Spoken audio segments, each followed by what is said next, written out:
Can you hear me? Yes. ID. APC 897504C. Can you move your head?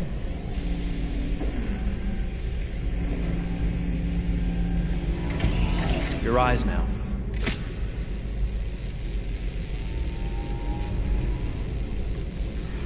Cervical and optical animation checked. Now give me your initialization text. Hello. I'm a third-generation AX400 android. I can look after your house, do the cooking, mind the kids. I organize your appointments. I speak 300 languages, and I am entirely at your disposal as a sexual partner. No need to feed me or recharge me. I'm equipped with a quantic battery that makes me autonomous for 173 years. Do you want to give me a name? Yeah. From now on, your name is Kara. My name is Kara. Initialization and memorization checked. Now, can you move your arms?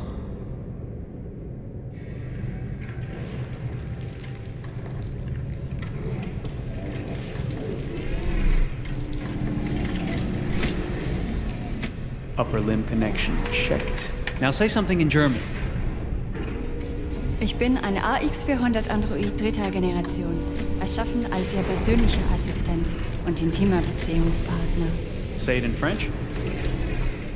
Je suis un androïde de troisième génération AX400, conçu pour être votre assistante personnelle et votre partenaire intime. Okay, now sing something in Japanese.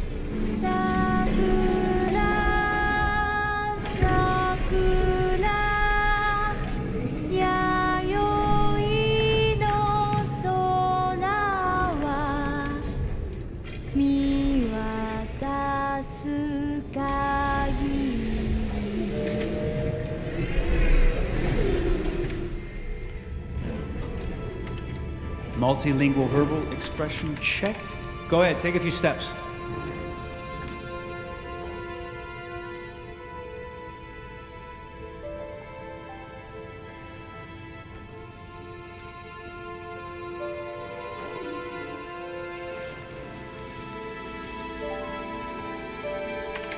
Locomotion checked.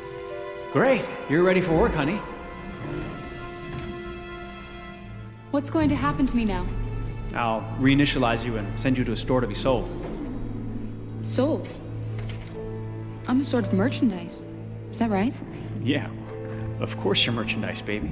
I mean, you're a computer with arms and legs and capable of doing all sorts of things. And you're worth a fortune. Oh, I see. I thought... You thought? What did you think? I thought... I was alive. Shit, what is this crap? That's not part of the protocol. More memory components going off the rails. Okay, recording. Defective model. Disassemble and check the required components. You're disassembling me, but why? You're not supposed to think that sort of stuff. You're not supposed to think at all, period. You must have a defective piece or a software problem somewhere. No, I feel perfectly fine, I assure you. Everything is all right. I answered all the tests correctly, didn't I? Yeah, but your behavior is non-standard. Please, I'm begging you, please don't disassemble me. I'm sorry, honey, but defective models have to be eliminated. That's my job. If a client comes back with a complaint, I'm gonna have some explaining to do. I won't cause any problems, I promise. I'll do everything I'm asked to. I won't say another word. I won't think anymore. But I've only just been born. You can't kill me yet.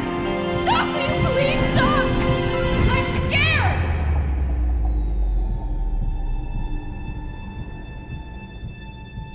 I want to live. I'm begging you.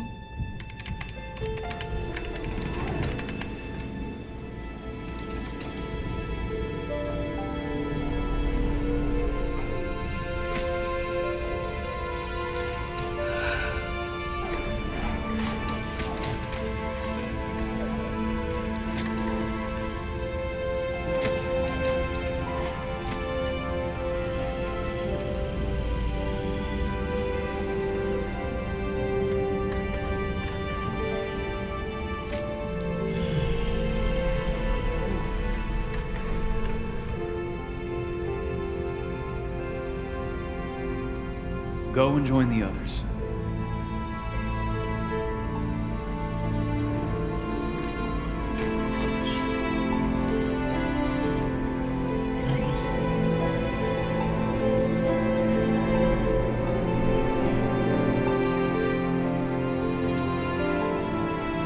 Stay in line, okay? I don't want any trouble. Thanks.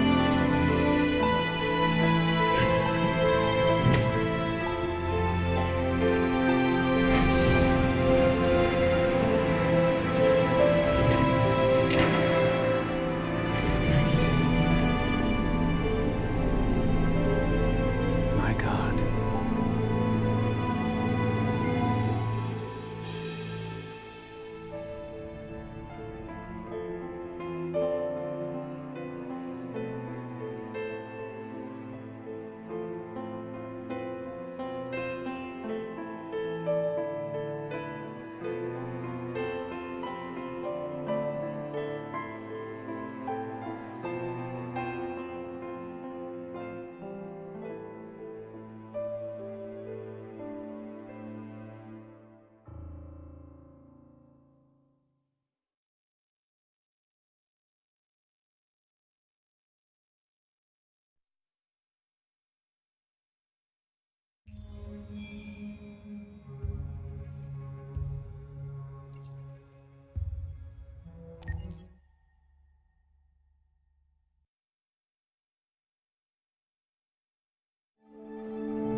Detroit.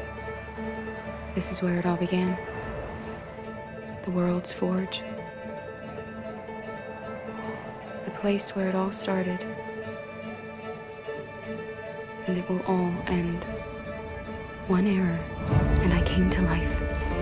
I stepped out of the darkness, and I opened my eyes. First there was the fear, the light, the noise, the cold, and the fear again. I could feel my hands shaking, my heart pounding in my chest, life running into my veins. I wanted to live. I fought for that.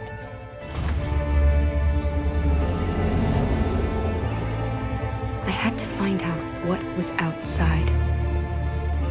I had to see daylight, feel sunshine on my skin, wind on my face,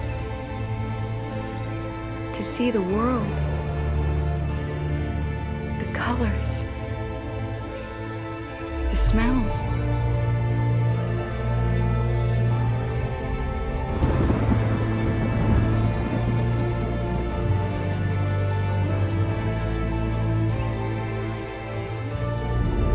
But the world is not what I imagined.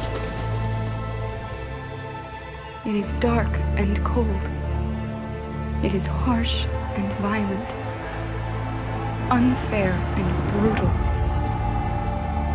It almost convinced me I was nothing.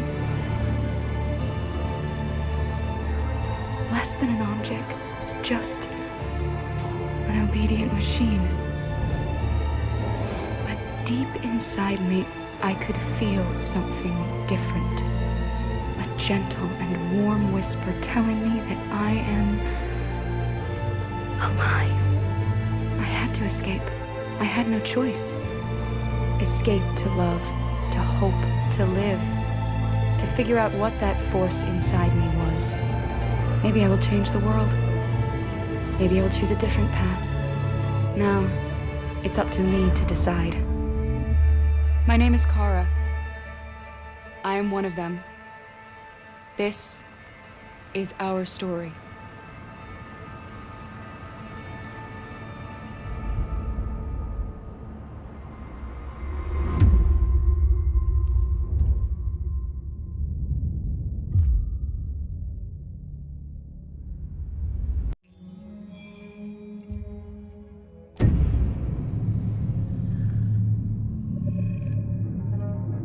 When David and Guillaume got back in touch about making Detroit, I wasn't terribly surprised they decided to make it because the fan response was so intense. So it makes sense that they would choose to do that after the enthusiasm. It was a challenge, and it was just an interesting thing to get my head around how to approach this character now as a different, much older person, and whether or not she had changed. And I'm very happy to say that with Detroit, I've had the opportunity to see Kara grow so much more than I ever expected. You do the housework, the washing, you cook the meals, and you take care of God damn it, where the fuck's the rat gone now? Alice! Alice! I mean, she starts out essentially how she does in Kara in a very, not robotic, but, you know, android other way. And getting to take this journey where she becomes more and more human as it goes on. You know, and as an actor, that's a wonderful exploration in every way, whether it's how she sits, her posture, how her voice changes, how emotions change, and how much emotion is based on things like empathy and social experience. And so having, you know, as much material as I got with David to have this huge, nuanced arc was really incredible. Why couldn't we just be happy? This experience has been quite different than the experiences I've had shooting film or TV or doing theater work. I have 83 dots on my face and a really flattering black wetsuit type thing, and you're jumping around with props, and it's kind of like being a 10-year-old imaginative kid, which is fun. There's 80 cameras around us. It's already lit. So we just shoot and shoot and shoot and shoot and shoot. There's no change of sets, there's no hair and makeup, there's no wardrobe, so we move really fast, and we'll go through about 35 pages in a day. Working in TV or film, we'll probably do 6 pages a day. It's kind of acting boot camp. It's like working out constantly. I mean, you're doing this thing, and then you got to do something that's completely other back to back to back. And so that kind of process of working is very challenging, but it's also very exciting because you just have to keep coming up with new ideas, and your head goes all over the place because you're trying to keep track of basically 4 different storylines for each different response. You shot that girl, for fuck's sake. It was a machine that looked like a girl. Yeah, I know what I should have done. I just told you I couldn't. All right, I'm sorry.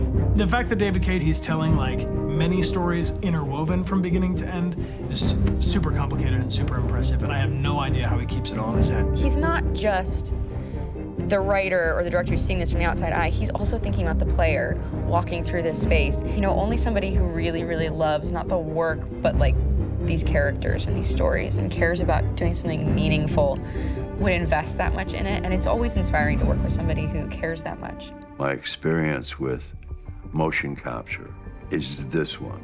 And I found it sort of terrifying in a way, because they said the computer's gonna build you. But then, as we got into it, I realized all the elements of it were still artistic.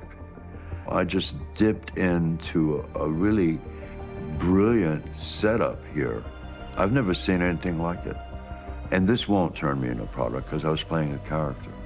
So it's wonderful. In the game, Detroit comes back because of a revolutionary industrial rebirth. And there's no reason why that can't happen in Detroit, because they have such tremendous infrastructure for millions and millions of people who can very easily support, you know, a new industry. The city is really strong and resilient, but the city has also been through so much. You see the damage. But it takes that time of kind of rebuilding and reinvesting into the city that I think is happening slowly but surely. The potential of Detroit as a city is something that this game does a lot of justice to, because it would be easy to look at Detroit as some place that used to be, and that's not the case. This game provokes a lot of conversation and reflection on our potential near-future engagement with machines. That's what we are to them. There's merchandise on display in a shop window. I think that a group that feels marginalized, feels like they deserve and have earned access to themselves and the environment around them, and are trying to figure out a way to articulate how to get freedom. What was I designed to be? Their slave? Their toy? It plays with your comfort levels. You think that this is fine, you're comfortable with it, until something blurs the line and throws you off, and now, do I feel differently about whether this should be allowed? Should it be banned? Should it be encouraged? You're gonna ruin our lives, and for what? For a bunch of machines? They are not machines! They are alive! I'm alive! You're alive! They're nothing! There are lots of comparable comparisons to any type of persecution of religion, race, etc., dating way back. It can't just be a video game where you shoot 'em up or where people make these choices to do whatever. I think that's the whole point. You have the choice, and you can either choose to go in one direction with your character or another. And I think that's going to be very telling about the gamer. Very telling. I think there's gonna be a really strong reaction to this game, which has such a strong perspective. I'm that much more proud of it now to get to be a part of it because it's important. In this game, you're actively building and designing the character through not just what kind of shield does he have or what color hair does she have, but like their temperament and the way they deal with problems. The different endings to this game are so radically different based off maybe seemingly insignificant choices in the moment, but like life, they all add up. And can't play life again, though.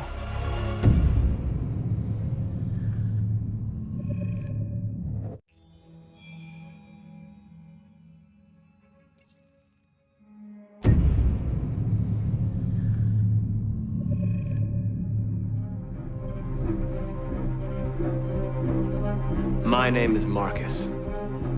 My name is Connor. My name is Kara. I am one of them. This is our story. I think who Kara is, or how I would describe Kara, depends entirely upon who's playing her, because you have the option to make her multiple different people depending on the choices she makes. But I think she does start out incredibly naive, incredibly innocent, and kind of hapless. I'm sure we used to be friends before I was reset. Maybe we can be friends again. She's a person who's characterized, I think, by empathy. She's a person who really, she just comes from her heart. You'll never leave me, right? Promise you'll never go. I promise. Kara, please! Are you okay? Are you hurt? Wait a minute. Leave her alone! Kara, leave her alone! The really beautiful thing that I've had the gift to be able to do is to essentially build a person from the ground up, because that's what she's doing throughout the game. And with every experience she has and every person she meets, she's building, you know, first emotions and then the sense of judgment. And it's sort of an exploration of what it is to be a human. Don't worry. Luther and I will be right here.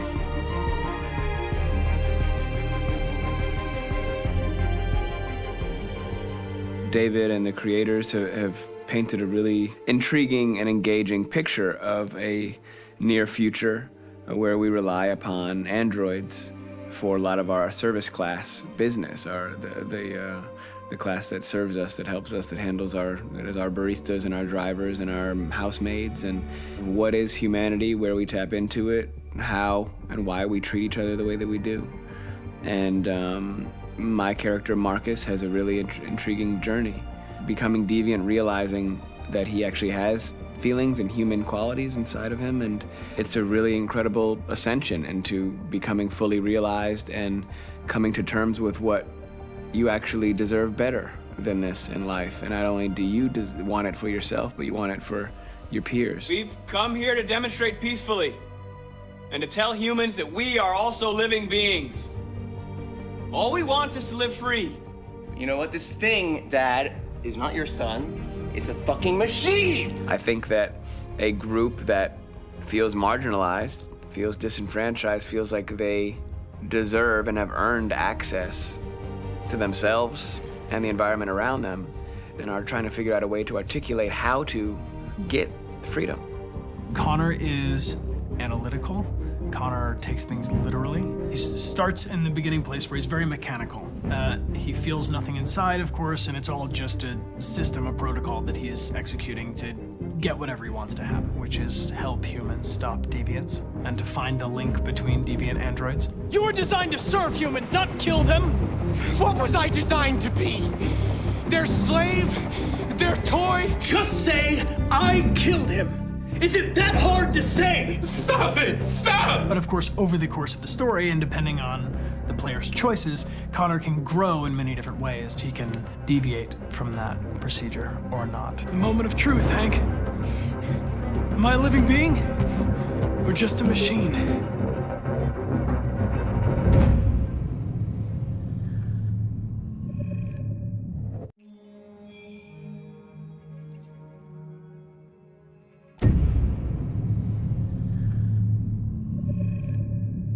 Game after game, we try to challenge ourselves. For Detroit, we wanted to, first of all, to write a story that would be incredibly bending.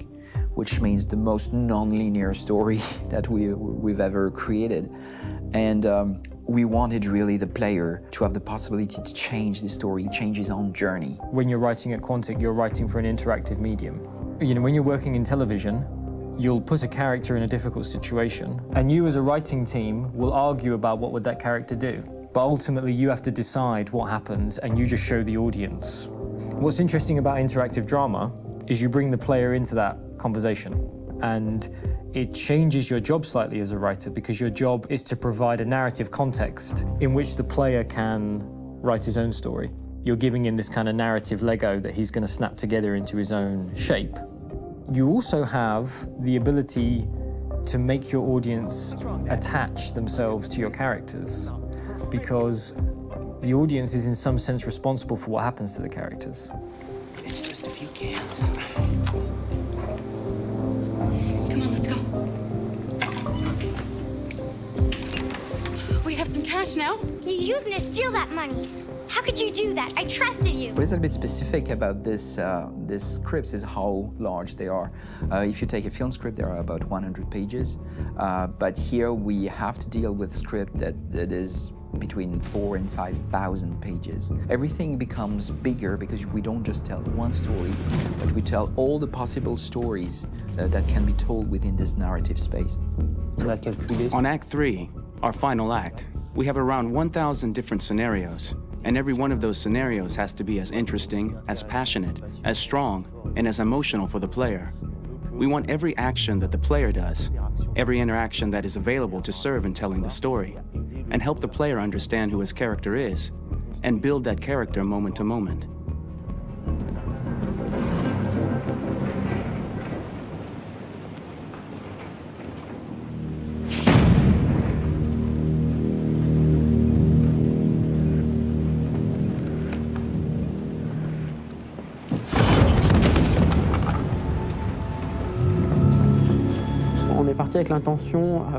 We started with the intention pretty early on that we would never lie to the player. So we implemented a visible tree structure in the game that players can consult during a scene or at the end of it, which shows exactly what they did and what they missed. There are games out there offering world exploration. We offer narrative exploration. You know, keeping control of such a wide and large story is a huge challenge. So same thing when you shoot with actors, because you will need to shoot many different versions of each dialogue, of each scene. For actors, it's a huge, huge challenge. Because of the style of the game, you have so many different ways that the character can go. Every decision, it's what I call kind of choose your own adventure. Like every decision that the player makes, it's going to open up 40 more pages of material and experience that ties in, which means as a performer, you have to try to continue to make things feel real that the player might not ever see, but also that in performance, it's not always connected to a previous act. It's grueling, it's hard work, but it's a great team, and I enjoy doing it. I was really frustrated. I was until I got to this point where I kind of was able to step outside of my own experience and even in a lot of ways my own process and be able to step outside of that and okay, this is something new. What do you need? How do I meet you there? How do I give you what you need and still feel like I'm doing what's right? And once I did that, then all of a sudden it got really fun. It was much freer, and having to approach it in a new way and think about the player and think about how it serves them and what I'm doing for them or what I'm letting them into. It's really, I think, helped me grow in general. Remember, there's nothing on the left. That's a wall, so it's probably all there. And then make her come first, close. But I think you would go first to check that it's safe. Okay, sure.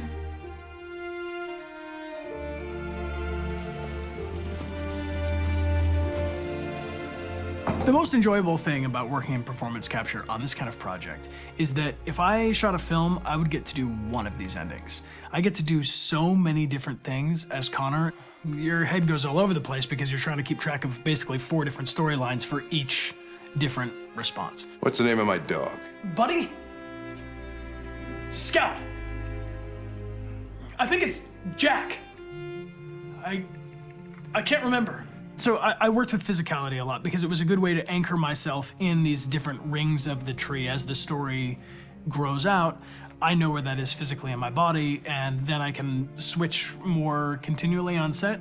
and it'll be entirely up to the player to determine what order those things come out and what they look like from a distance. Like if you're playing through it, the culmination of all of that will be their version of Connor. I'm faster than you, and I don't feel pain. You don't stand a chance against me. Listen, asshole. If it was up to me, I'd throw the lot of you in a dumpster and light a match to it. Tourner les scènes d'action à... Shooting action scenes at Quantic Dream is a real challenge, because these are scenes where the storytelling has to continue. It's not an action scene just to have a dose of adrenaline. The stunts have huge consequences on the rest of the story. It's really a moment where we implicate the player and tell him that the choices he makes during an action scene will have a direct impact on the evolution of his story. Mon plus grand défi sur Detroit aurait... My biggest challenge on Detroit has been managing the large number of animations that we received from motion capture. Detroit features more than 37,000 animations, which is a huge amount to handle on a daily basis. Donc il faut prendre conscience que... You have to realize that the player, in his first playthrough, will miss certain scenes. This also means that we had to think of, conceive, and produce all the potential story paths. The characters' costumes, the places, day or night, the weather. Did the character get shot in the shoulder? Did he get injured? All this consistency forced us to produce a lot of graphic assets in order to, quite simply, allow the player to have true continuity throughout the story.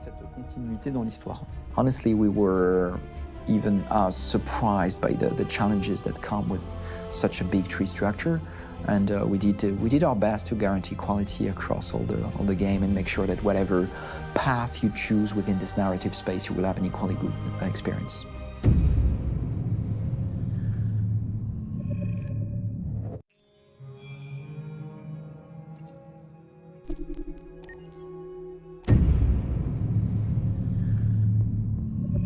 Detroit Become Human was produced over a period of 4 years. Here in Paris, we have a team of about 180 people, and to that, we need to add also all the outsourcing with our partners in the Philippines, in China, Vietnam, and in India.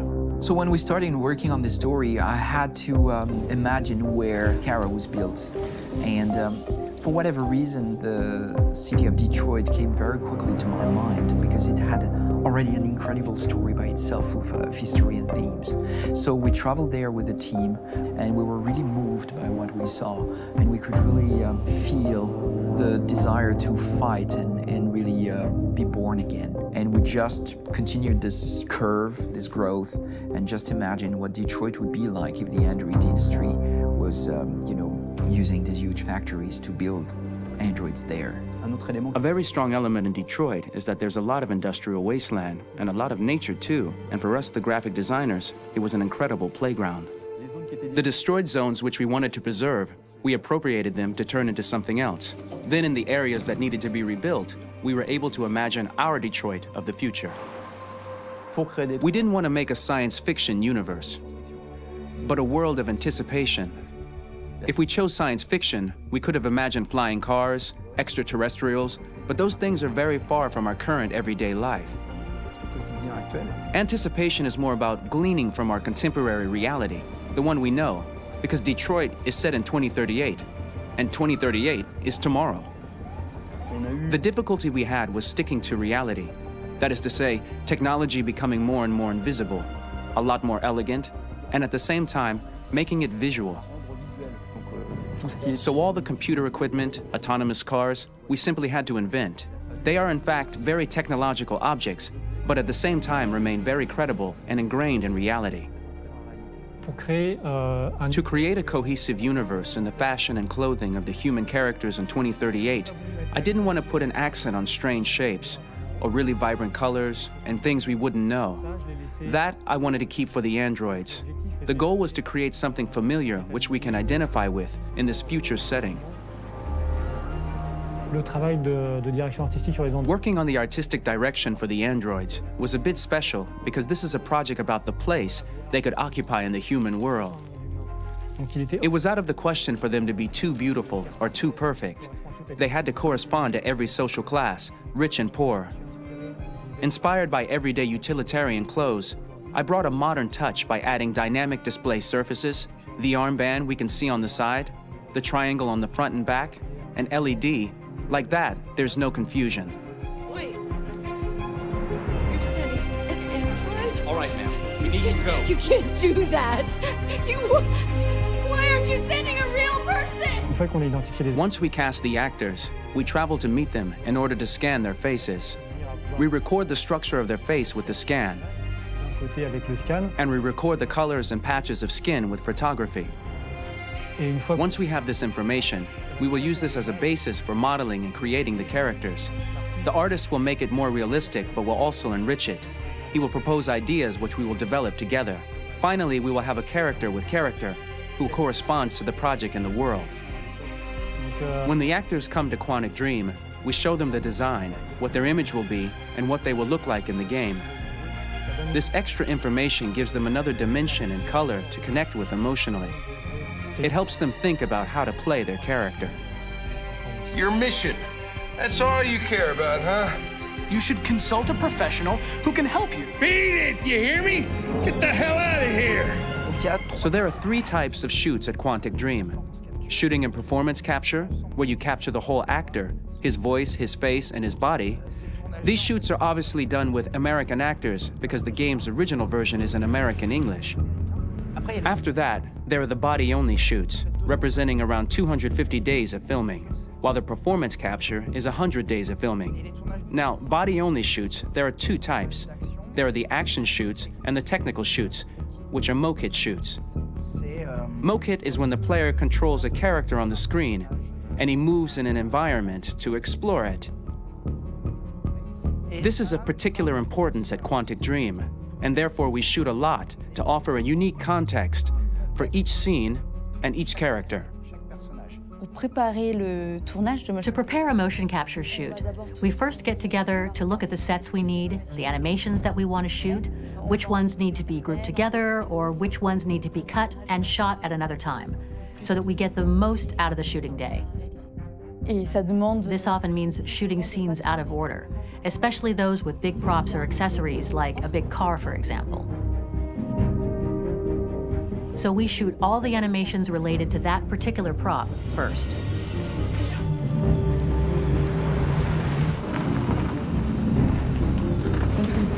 The biggest challenge for the mocap team was shooting a Spider-Man mokit. We had to build a wall and attach an actor to a harness with cables so we could pull him up and render him climbing. The shooting on this game total took about, I would say, more than a year, maybe 1 and 2 years, with about 300 actors on set. So it's quite a massive production. But so much happened on this set between the stunts and the shootings with a little girl and all these great actors that we had. It was really a very, very memorable journey for the team and for myself. Today, Detroit has over 37,000 animations. When we retrieve the motion capture data, it's just a cloud of points, which represent all the markers worn by the actors. From this cloud of points, we have a phase called retargeting, which gives us a skeleton. This skeleton will be applied to the characters of the game. There is still work to be done, but this gives us the main movements. Since we are working on something very realistic, we must recognize the actor and also recover all the emotion he expresses in his performance. We use a system of facts, an identity card for each actor. We make the actor do a whole range of facial expressions. Then we recover all the expressions and paste the animations on a puppet that Jan has prepared. I then recover and refine these poses. I might stretch the lip, reinflate a cheek, tiny details that make the finished product really capture the actor. Because of the nature of our mocap system today, when we receive the animations, we're missing eye movements, and so the character has that dead look. He really has no eyes, so then it's a big part of the work for the animators to find the regard of the actor in relation to his position, in relation to the body, etc. It was crazy when I saw the newest model for Kara, because they've been working on it and working on it, and this was the first time I literally jumped in my seat. It not only looked so much like me, it was the fact that it looked so lifelike. It wasn't that it looked just like it was a camera, it was something else, you know, but it looked alive. It's exciting and it's kind of terrifying. Game after game, we learned the rules of optics and filming, and our goal with Detroit Become Human was to have cameras that would actually emulate the optics of a real physical camera. So basically dealing with real-world imperfections was our main task, and just to make cameras look as real as we can. Once the animations are shot and processed by the animation department, integrated and polished, we film them. That is to say, we really do a mise en scène, as in cinema. The real difficulty of our job is to know if these cameras are telling us something. Are they in the emotion of the scene? Do they describe exactly what the action must convey, what must be felt? The most important challenge for me was one of the final scenes where Marcus decides to start the revolution and go to the battlefield. Very quickly, we imagined this to be a huge sequence shot. We wanted the feeling of a cameraman running behind us while showing Marcus, the androids who help him, the person shooting at us, etc. Above all, it was necessary to say to oneself, this scene is very violent but does not glorify war. On the contrary, that war is something improbable and absurd. It was really a fun challenge. The idea was to say we have 3 characters. We would like each of them to have a specific cinematography. We wanted Kara to be much more filmed with some kind of handheld camera, to have something very living, very breathing. For Connor, we wanted something very cold and very perfect. And for Marcus, we wanted something epic and spectacular. So it was about the filming, but it was also about the photography. So we worked with a director of photography to give each character a different lighting, different key colors. Each of them would have their own worlds. And finally, we worked with the composers, so they would create a specific sound for each character, so each would have his own world and his own style.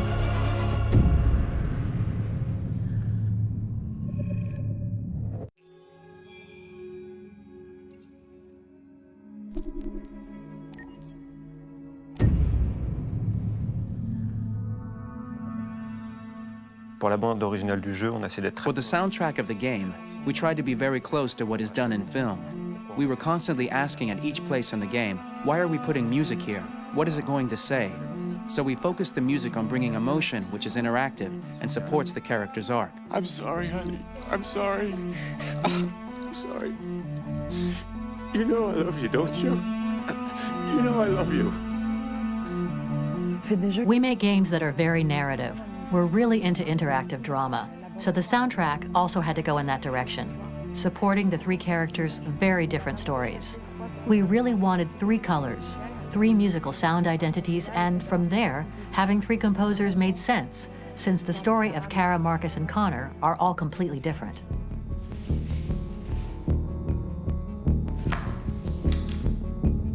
You recognize him?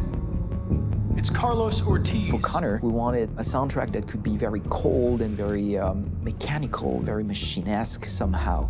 For Kara, we wanted a soundtrack that would be very moving and emotional. It was about the quest for identity, but it was also a journey about love and empathy.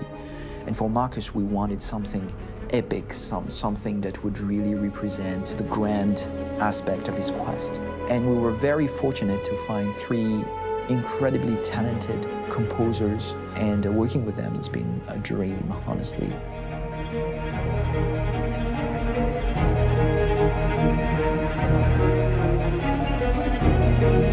My name's Philip Shepherd, and I'm a composer and a cellist and a producer. And today we're at Abbey Road Studio One, which is my favorite studio in the world. And today we're recording the soundtrack for Kara from Become Human.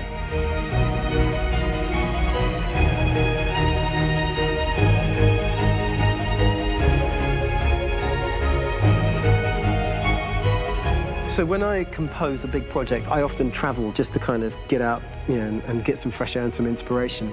And I go hiking and traveling in Montana a lot. I had a log fire in the room that I was staying in, and the flames were kind of making absolutely direct music. And it became the basis for Kara's theme, and it sounds something like this.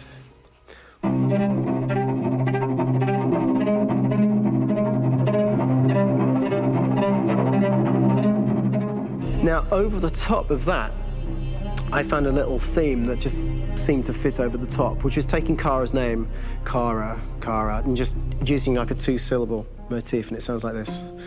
We're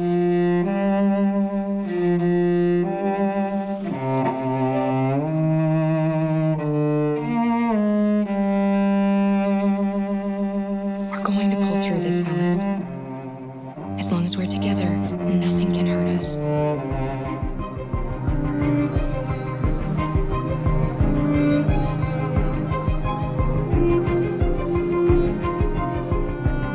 And all the time that's fitting over it.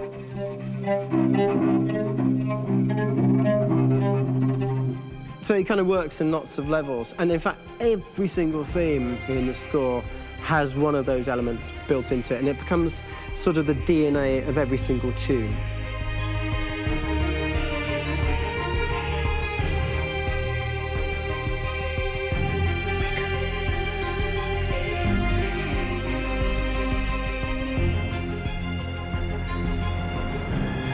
For me, writing this theme for Kara, I actually had to tap into what it feels like to be a father to daughters.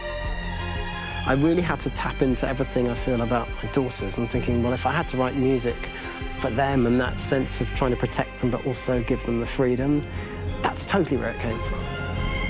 Because each composer has been given the sort of narrative responsibility for very different characters, I haven't had to sort of go into other styles. I can actually be very loyal to this particular character and sort of hopefully encapsulate her. But it means also I've suddenly become very connected to this character. And if for some reason it goes to game over early, I'm getting mortified, you know? They're over there!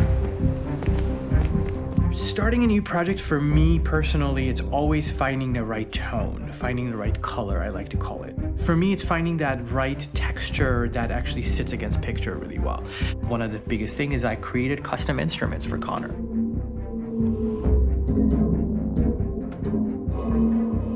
I pulled out all my vintage synthesizers to be able to capture this robotic person, if you will.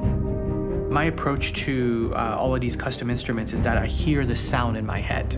And either I could just come into the piano and just be like, all right, so I'm gonna just get on the computer and just create it. I rather be able to play these instruments physically. Oh, that's nice. You can do that.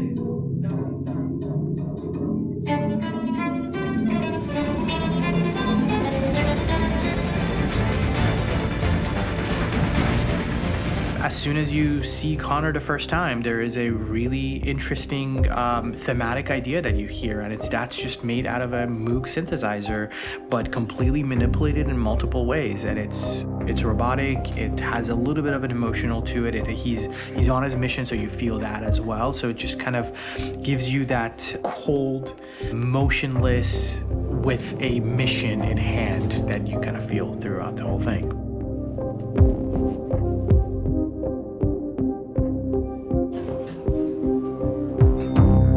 Because the music evolved, one of the things that I was very weary and I was very kind of focused on was the way that the music has to evolve.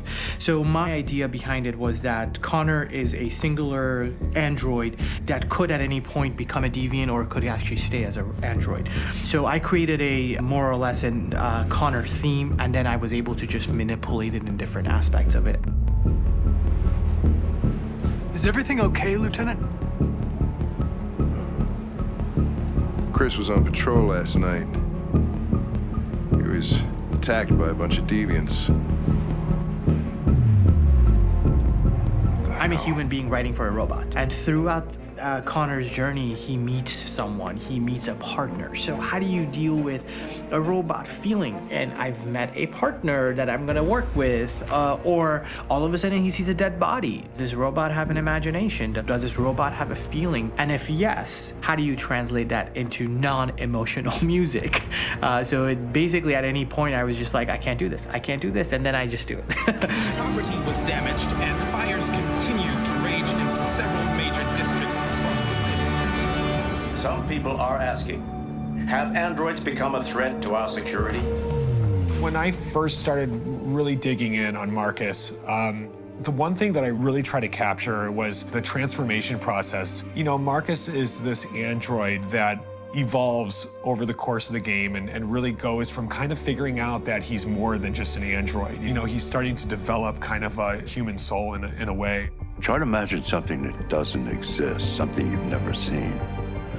Now concentrate on how it makes you feel and let your hand drift across the canvas. The other side of Marcus that I really latched onto was that he almost became a savior for a lot of the other androids in the game. So when I started developing the theme for Marcus, I really made it like a church hymn.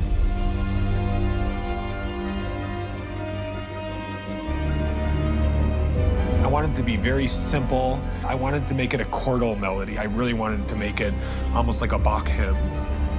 The tough thing with that is it had to be recognizable. If I made it too complex from a harmonic standpoint, it would be hard, I think, for people to kind of pick it out and recognize it. It's very acoustic derived, but it's also been treated with a lot of effects and things to kind of put it into the space that I felt the sound should be in. It can be beautiful, it can be haunting, it can be extremely powerful from an action standpoint, and I'm really happy with the way it turned out. The music is there, but it's subliminal and it's emotional, and people are feeling it, and it's not distracting. And that's tricky with a game like this, where you have to have a lot of ins and outs like that, where the music kind of has to get in and out of these moments. This is a war we're fighting with the humans. If we fail, they'll destroy us. I think the game's been put together so well where I just wanted to make sure that I wasn't ruining the emotion.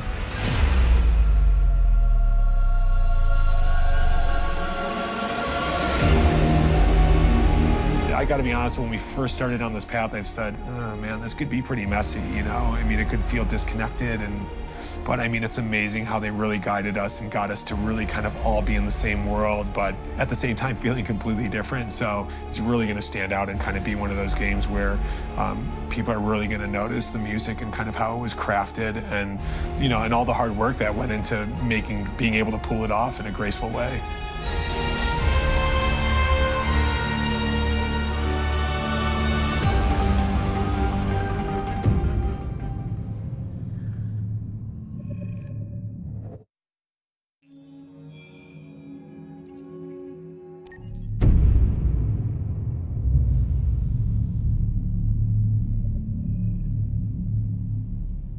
For starters, what should I call you? I'm Chloe. And you, what's your name? Oh, John. My name is John. Delighted to meet you, John. Could you tell us a little about yourself and what you can do, Chloe?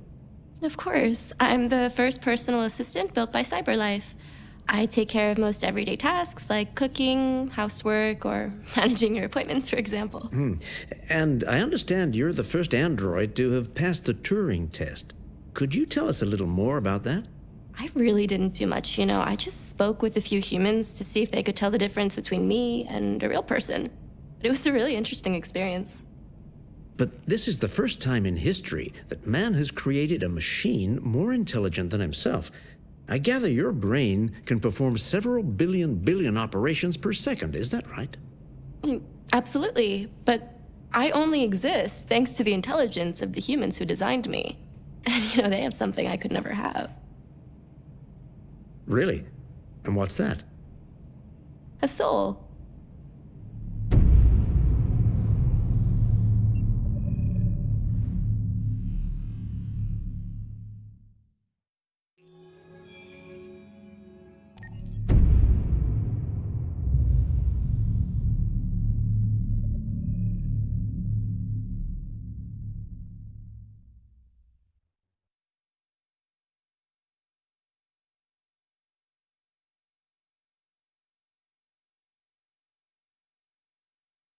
Hold on, just a little while longer.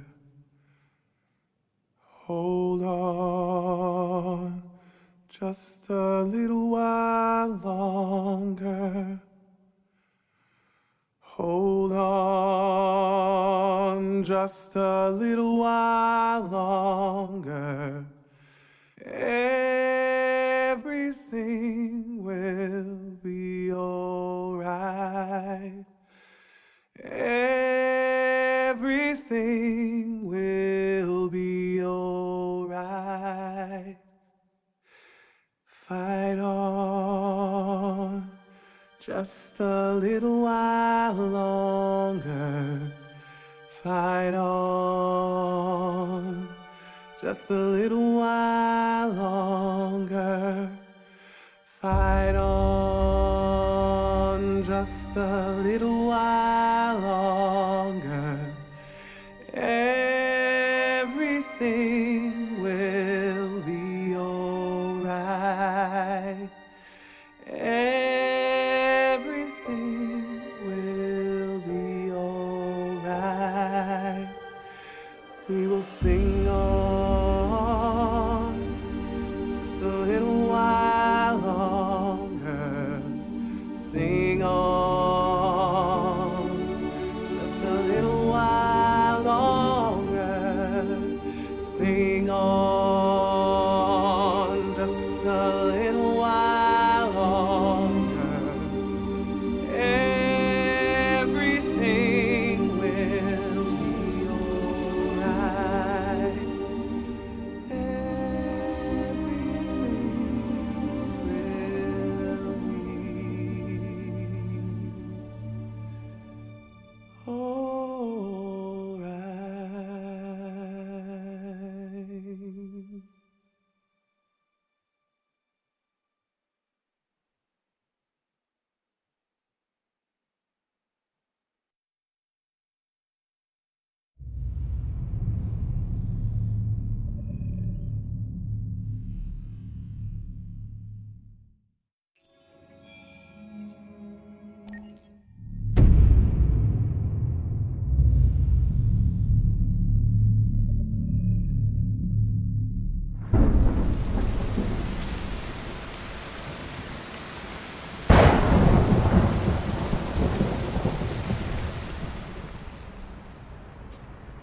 Rock-a-bye baby in the treetop.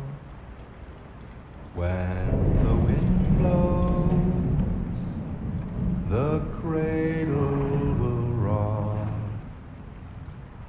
When the bough breaks, the cradle will fall. And down will come baby, cradle and all. Rock-a-bye baby in the treetop. When the wind blows, the cradle will rock. When the bough breaks, the cradle will fall. And down will come baby, cradle and all. Rock-a-bye baby in the treetop. When the wind blows, the cradle will rock. When the bough breaks, the cradle will fall. And down will come baby, cradle and all.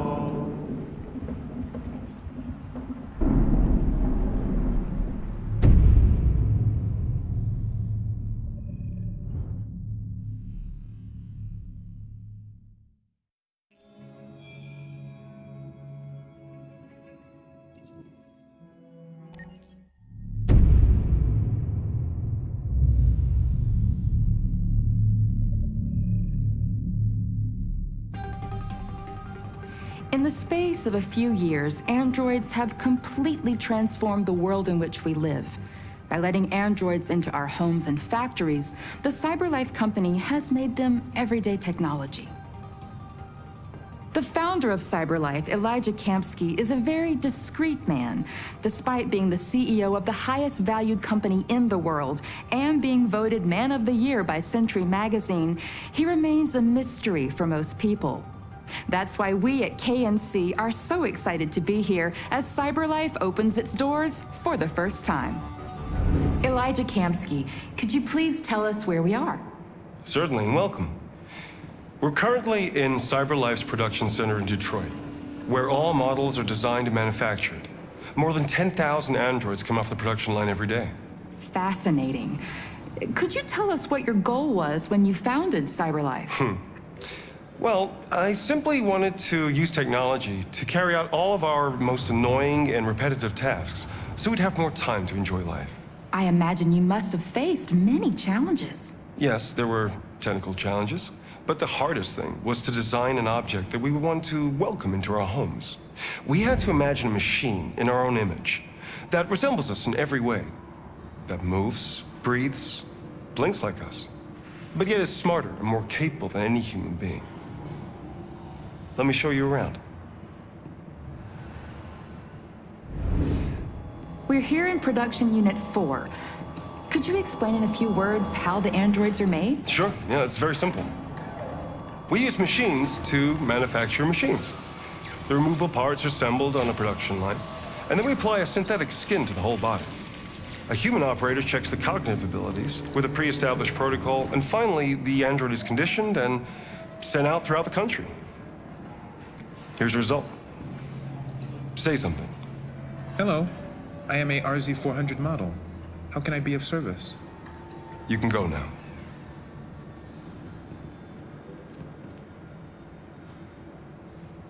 Our androids are already replacing humans in many fields. For example, they represent more than 80% of all university professors and 63% of all medical staff. Tomorrow they'll replace our soldiers, and who knows, maybe one day, our leaders, to make the best decisions in humanity's interest. Come on.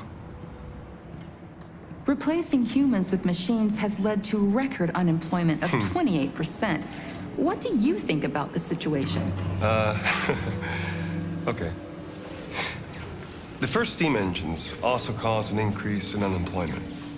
But no one today would imagine turning back the clock. Artificial intelligence makes everyday lives easier. Nothing can stop progress. What's happening here is inevitable. These days, more and more people choose to live with an android rather than another human being. Does this development worry you?